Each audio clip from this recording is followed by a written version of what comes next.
Bismillahirrahmanirrahim. Assalamualaikum salih-salihah. Bagaimana kabarnya?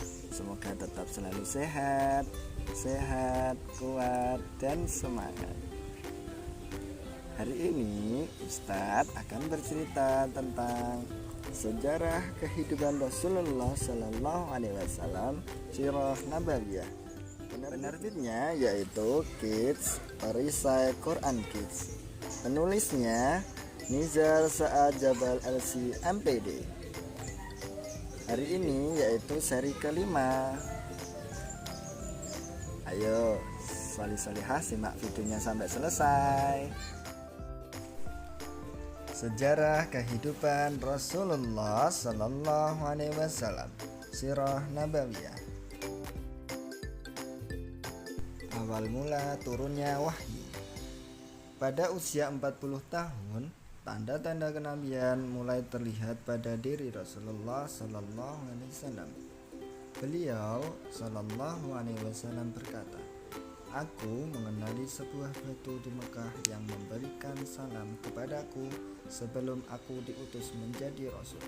Aisyah radhiyallahu an juga pernah bercerita, permulaan wahyu yang diturunkan kepada Rasulullah Sallallahu Alaihi Wasallam adalah mimpi yang benar. Beliau Sallallahu Alaihi Wasallam tidaklah bermimpi, melainkan menjadi kenyataan. Turunnya wahyu pertama. Ketika Rasulullah Sallallahu Alaihi Wasallam berusia 40 tahun 6 bulan, turunlah wahyu pertama melalui malaikat Jibril alaihissalam, yaitu pada tanggal 21 Ramadan atau 21 Agustus tahun 610 Masehi. Mari kita simak cerita turunnya wahyu pertama kepada Rasulullah Sallallahu Alaihi Wasallam yang diceritakan oleh istri beliau Sallallahu Alaihi Wasallam, Aisyah binti Abu Bakar As-Siddiq radhiyallahu anha. Aisyah radhiyallahu anha berkata, ketika Rasulullah Sallallahu Alaihi Wasallam menyendiri di Gua Hira, datanglah seorang malaikat Jibril alaihissalam kepada Rasulullah Sallallahu Alaihi Wasallam dan berkata, "Bacalah." Beliau Sallallahu Alaihi Wasallam menjawab, "Aku tidak bisa membaca." Malaikat itu memeluk Rasulullah Sallallahu Alaihi Wasallam, lalu melepaskannya dan berkata, "Bacalah." Beliau Sallallahu Alaihi Wasallam menjawab, "Aku tidak bisa membaca." Malaikat itu kembali memeluk beliau Sallallahu Alaihi Wasallam, lalu ia melepaskannya dan berkata, "Bacalah." Beliau Sallallahu Alaihi Wasallam menjawab, "Aku tidak bisa membaca." Malaikat itu kembali memeluk Rasulullah Sallallahu Alaihi Wasallam dengan kuat, kemudian melepaskannya, dan dia berkata, "Bismillahirrahmanirrahim. Iqra' bismi rabbikal ladzi khalaq. Khalaqal insana min 'alaq. Iqra' wa rabbukal akram. Alladzi 'allama bil qalam. 'Allamal insana ma lam ya'lam." Yang artinya, bacalah dengan menyebut nama Tuhanmu yang menciptakan. Dia telah menciptakan manusia dari segumpal darah. Bacalah, dan Tuhanmu lah yang maha pemurah, yang mengajarkan manusia dengan perantara kalam. Dia mengajarkan kepada manusia apa yang tidak diketahui. Quran Surah Al-Alaq ayat 1-5. Rasulullah Sallallahu Alaihi Wasallam pulang ke rumah istrinya Khadijah radhiyallahu an dalam keadaan menggigil dan mengatakan, "Selimuti aku, selimuti aku." Khadijah radhiyallahu an pun menyelimutinya hingga rasa takut Rasulullah Sallallahu Alaihi hilang. Rasulullah Sallallahu Alaihi Wasallam pun menceritakan kejadian yang dialaminya di Gua Hira. Lalu beliau Sallallahu Alaihi Wasallam berkata, "Saya takut."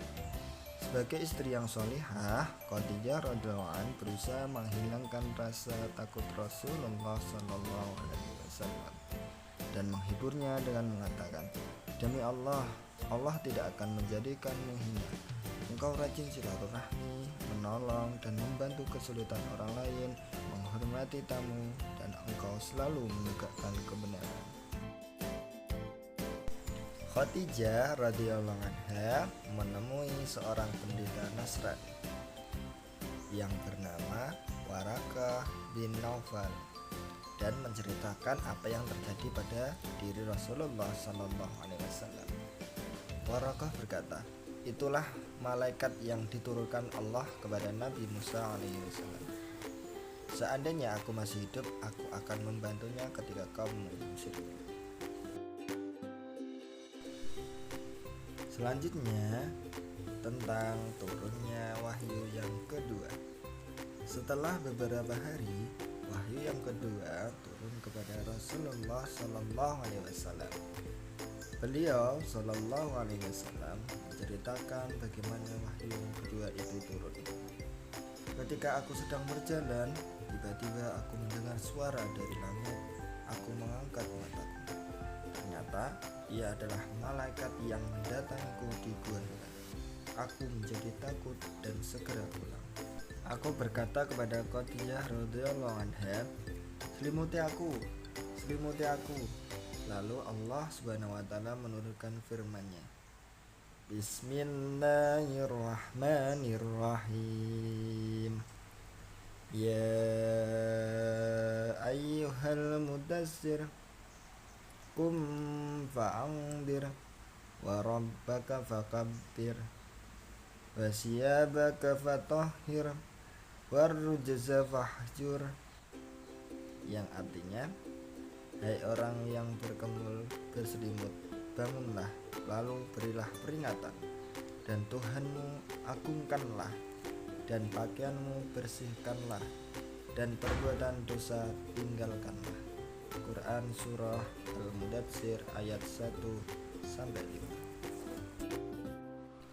Nah, solihah, itu tadi cerita tentang Rasulullah SAW ketika menerima wahyu pertama dan wahyu yang kedua yang disampaikan oleh Ustadz Khairi.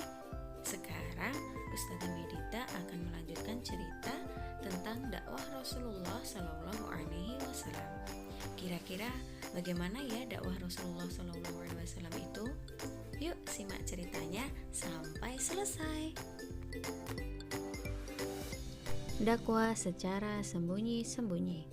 Setelah turunnya wahyu kedua, Rasulullah SAW langsung melaksanakan perintah Allah Subhanahu wa taala, yaitu berdakwah.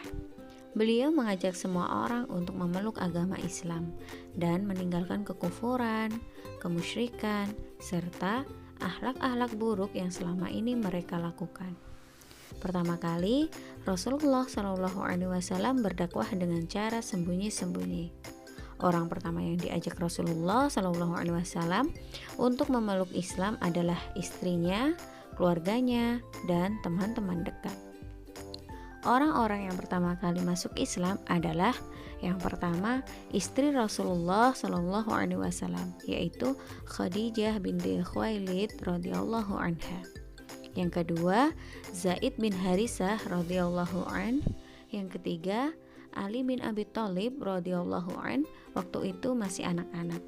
Dan yang keempat, Abu Bakar As-Siddiq radhiyallahu an. Setelah Abu Bakar As-Siddiq radhiyallahu an masuk Islam, dia pun berdakwah kepada orang-orang sekitarnya. Dakwahnya pun membuahkan hasil, banyak orang yang memeluk Islam. Di antara mereka adalah Utsman bin Affan, Zubair bin Awam, Sa'ad bin Abi Waqqas, Thalhah bin Ubaidillah, Abdurrahman bin Auf, Al-Arqam bin Abil Arqam, Utsman bin Mas'un, dan Abu Ubaidah bin Jarrah radhiyallahu anhum. Nah, solihah, sekarang Ustazah akan bercerita tentang dakwah secara terang-terangan. Ketika turun firman Allah Subhanahu wa taala, Bismillahirrahmanirrahim. Wa anzir ashiratakal aqrabin, yang artinya, dan berilah peringatan kepada kerabat-kerabatmu yang terdekat. Quran Surat Asy-Syu'ara ayat 214. Rasulullah Shallallahu Alaihi Wasallam mulai berdakwah secara terang-terangan. Rasulullah Shallallahu Alaihi Wasallam pergi ke Gunung Sofa dan berceramah di depan seluruh suku-suku Arab yang tinggal di Mekah.